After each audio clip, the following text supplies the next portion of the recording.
नमस्कार दोस्तों, स्वागत है आपका हमारे चैनल आसान भाषा में। तो आज का हमारा टॉपिक है जो हम पढ़ेंगे वो है medico legal issues in nursing. चलिए शुरू करते हैं। पहले हम इसका इंट्रोडक्शन पढ़ते हैं। अब इंट्रोडक्शन में क्या है, जो इसकी डेफिनेशन है मेडिको लीगल की, वो क्या है?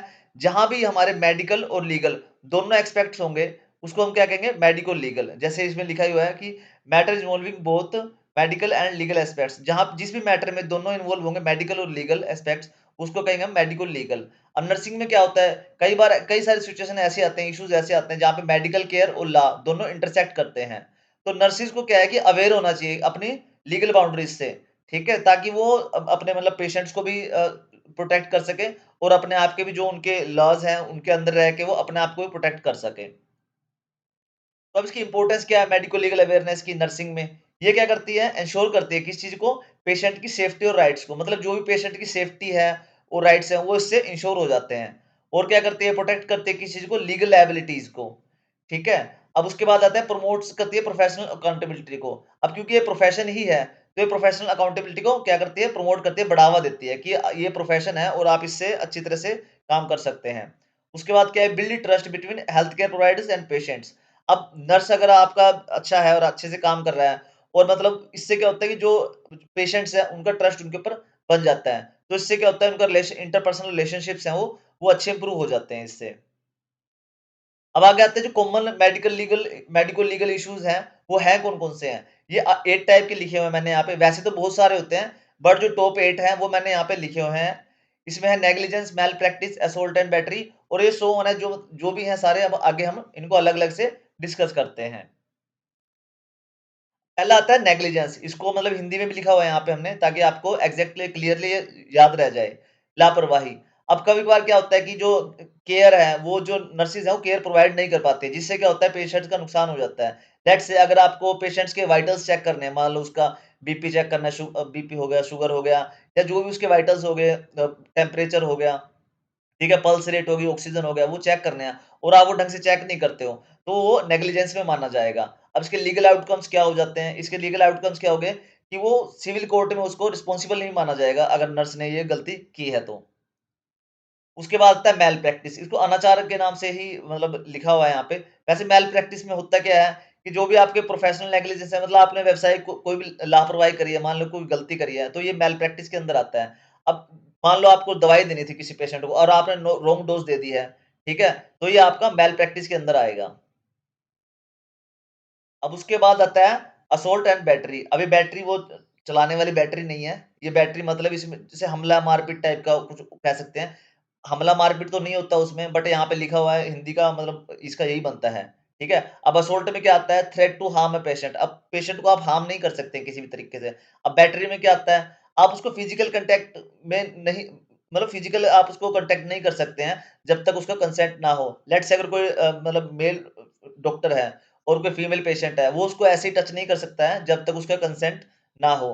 अब इसमें एक एग्जांपल अगर करें तो forcing a patient to take medications. अब मान लो जबरदस्ती एक मेल डॉक्टर है और फीमेल कोई पेशेंट है, उसको जबरदस्ती उसका हाथ पकड़ के उसको कह रहा है दवाई लेनी पड़ेगी, तो ये असॉल्ट एंड बैटरी के उसमें आता है। आगे आता है हमारा इन्फॉर्म्ड कंसेंट। अब आप टच वगैरह कर सकते हैं, कहते हैं डॉक्टर से तो मतलब कुछ छुपाते नहीं है, तो आप इन्फॉर्म्ड कंसेंट ले सकते हैं उनसे, सूचित सहमति। A patient must be informed about, अब पेशेंट को आपको पहले से इन्फॉर्म करना पड़ेगा। क्या-क्या इन्फॉर्म करना पड़ेगा कि नेचर ऑफ ट्रीटमेंट ट्रीटमेंट क्या रहेगा, ठीक है? रिस्क और बेनिफिट क्या रहेंगे इसके, मतलब क्या इसके रिस्क रहेंगे, दिक्कत क्या आएगी मेरे को और फायदे क्या होंगे, और अल्टरनेटिव्स क्या हैं इसके, मतलब इसके अलावा और कौन-कौन से इलाज में अवेलेबल हैं यहाँ पे, ठीक है? और नर्सेज हैं ये मतलब बहुत ज़्यादा इम्पोर्टेंट रोल प्ले करती हैं, किस चीज़ के लिए? जो पेशेंट है उसका कंसेंट ऑब्टेन करने के लिए, क्योंकि डॉक्टर वगैरह नहीं बात करते तो नर्स ही समझाते हैं उनको कि इसमें ये मतलब जो कंसेंट है आपको देना ही पड़ेगा। मतलब फोर्स नहीं होता है, बट उनको समझाने के तरीके से लेते हैं वो। आगे आता है डॉक्यूमेंटेशन एरर, ठीक है? अब जैसे नाम से ही पता लग रहा है कि 10 आपके जो डॉक्यूमेंट करते हो ना आप, जो पेशेंट मान लो एडमिट हुआ है या जो भी ट्रीटमेंट लेने आया है, तो उसके डॉक्यूमेंटेशन में ना कोई एरर नहीं होना चाहिए, ठीक है? अब वो एक्यूरेट होने चाहिए, टाइम से होने चाहिए और कंप्लीट होने चाहिए। मतलब ये नहीं कि आज पेशेंट एडमिट हुआ है और आप 3 महीने बाद उसका सारा डिटेल दे रहे हो कि ये आपके डॉक्यूमेंट बने हैं, ठीक है? अब लीगल सेइंग भी यही है कि अगर वो डॉक्यूमेंटेड नहीं है, तो इट वाज़न्ट डन, मतलब अगर आपने डॉक्यूमेंट नहीं बना के रखे हैं हर चीज़ के, तो पेशेंट कोई भी आपको क्लेम कर सकता है आगे कि आपने ये किया, वो किया। अगर आपने डॉक्यूमेंटेड करके रखा है सारा, तो उसमें आपका ही बेनिफिट है। आगे आता है पेशेंट कॉन्फिडेंशियलिटी, ठीक है? अब रोगी की गोपनीयता का भी उल्लंघन नहीं करना चाहिए। लेट्स से कोई मतलब सेलिब्रिटी टाइप का लगा लो, कोई आपसे दवाई लेने आया है, सेलिब्रिटी भी नहीं है, चलो वैसे ही कोई पेशेंट आपसे दवाई लेने आया और आपके उसकी इन्फॉर्मेशन को सब जगह फैला रहे हो कि उनको ये बीमारी है, वो बीमारी है, ठीक है? तो ये लीगल ब्रीच हो गया उनकी जो गोपनीयता और कॉन्फिडेंशियलिटी है, ठीक है? अब रॉन्ग मेडिकेशन और ट्रीटमेंट, लेट्स से अगर किसी मतलब कोई दिक्कत है किसी पेशेंट को, ठीक है? अब ये काफ़ी कॉमन एरर है कि आपने उनको गलत दवाई दे दी है, इसके बहुत ज़्यादा सीरियस कॉन्सिक्वेंसेज़ होते हैं। मान लो पेशेंट किसी और चीज़ का है, लेट्स से उसको मतलब बुखार है और आपने उसको दे दी है दवाई मतलब बीपी कम करने की दवाई दे दी है, बढ़ाने की दवाई दे दी है, ठीक है? तो उसके बहुत ज़्यादा रॉन्ग कॉन्सिक्वेंसेज़ हो सकते हैं उसके और सीरियस भी जा सकती है बात, ठीक है? वैसे भी 5 राइट्स होते हैं मेडिकेशन के, फॉलो करने पड़ते हैं हर नर्स वगैरह को, ठीक है? जो क्यों कौन-कौन से राइट पेशेंट मतलब जो भी पेशेंट हो राइट होना चाहिए कि इसको यही दवाई देनी है, ठीक है? राइट ड्रग और जो दवाई है वो भी सही होनी चाहिए। राइट डोज़ वो कितनी मात्रा में देनी है वो भी मतलब एग्ज़ैक्ट होना चाहिए। राइट रूट भी उसका एग्ज़ैक्ट होना चाहिए और राइट टाइम और किस टाइम पे देनी है वो भी पता होना चाहिए। ये नहीं कि 3-4 टाइम दवाई दिए जा रहे हैं और देनी तो एक टाइम पे। उसके बाद आता है अबंडेंट परित्याग। अब परित्याग का मतलब वो त्याग करना टाइप का नहीं है, बट जैसे पेशेंट छुट्टी लेके जाता है, तो आप उसको एग्ज़ैक्ट बताओगे कि आगे क्या-क्या केयर रखनी है और क्या-क्या केयर नहीं रखनी है। अब इसके एग्ज़ाम्पल ये भी कह सकते हैं, लेट्स से अगर आप किसी डॉक्टर की शिफ्ट एंड हो रही है और पेशेंट वहाँ पे मतलब मरने की हालत में है, तो पेशेंट को आपको प्रॉपर्ली ट्रीट करके जाना पड़ेगा। ये नहीं है कि आप मतलब शिफ्ट एंड होते ही आप वहाँ भाग जाओ और या फिर उसको प्रॉपर गाइड करके जाओगे या किसी और के पास हैंड ओवर करके जाओगे आप। अब लीगल सेफगार्ड्स क्या हैं? अब ये तो सारे रूल्स हो गए, ठीक है? अब लीगल सेफगार्ड्स क्या है नर्सेज़ के लिए? उनको क्या है कि इंस्टीट्यूशनल जो पॉलिसीज़ है ना, उसके अकॉर्डिंग ही काम करना चाहिए, ठीक है?